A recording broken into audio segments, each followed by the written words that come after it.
Quelle est la différence entre ces deux particules de lieu est et 에서?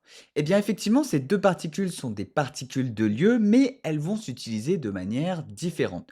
La première particule de lieu, c'est est, et elle va s'utiliser lorsque on parle d'une localisation. Donc, par exemple, dans cette phrase-là, on va dire 저는 집에 있어요.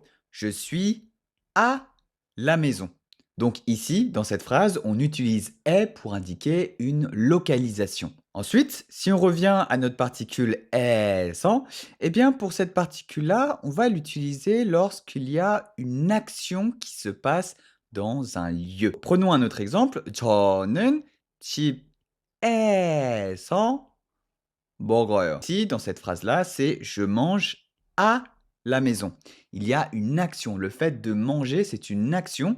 Et donc, on va dire 집에서 먹어요. Et donc maintenant, c'est à vous de jouer. Dites-moi, qu'est-ce que vous pourrez mettre pour cet exemple-là comme particule?